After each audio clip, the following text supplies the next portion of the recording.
خاتم الوفاد امام سیوطی اس کے ناقل ہیں، حضرت امیر المومنین شیر خدا کرم اللہ تعالی وجہ الکریم ارشاد فرماتے ہیں، اللہ کریم کی طرف سے آسمانوں سے نازل ہوا، جبریل امین علیہ السلام لے کر حاضر ہوئے، اور زبان محبوب سے ارشاد ہوا اور عطا ہوا کہ اے ابو بکر تو صدیق ہے۔ صدیق ہو جڑا جھوٹ بولے ہی نہ، بول سکے ہی نہ۔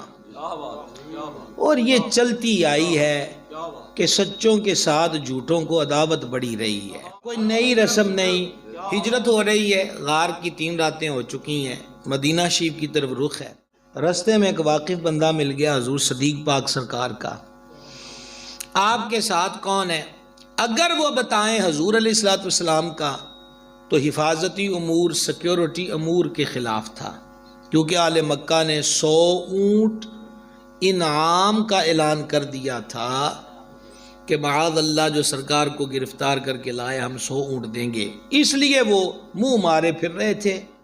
اور اگر صدیق پاک حضور کا تعارف نہ کرائیں، حقیقت سے ہٹ کر بات کریں تو یہ شان صداقت کے خلاف ہے، نام بتائیں تو حفاظت کے خلاف ہے، اور پوچھی گئی صورت نہ بتائیں تو صداقت کے خلاف ہے۔ عرب کا ایک طریقہ تھا، اب بھی ہمارے ہاں مروج ہے، مختلف راستے ہوتے ہیں جی کسی منزل پہ جانے کے، خشکی کے راستے، صحرا کی طرف سے، پہاڑوں کی طرف سے، جنگلوں کی طرف سے، شارٹ کٹ راستے، طویل راستے۔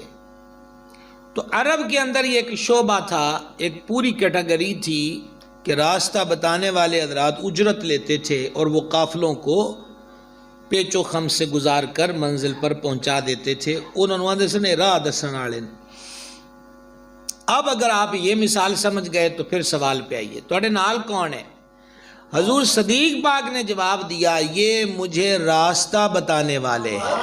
سننے والے نے یہ سمجھا کہ یہی جو عرب میں مروج ہے کہ پگ ڈنڈیوں سے گزارنے والے، پر صدیق اکبر کی مراد تھی کہ مجھے مولا کا راستہ بتانے والے ہیں۔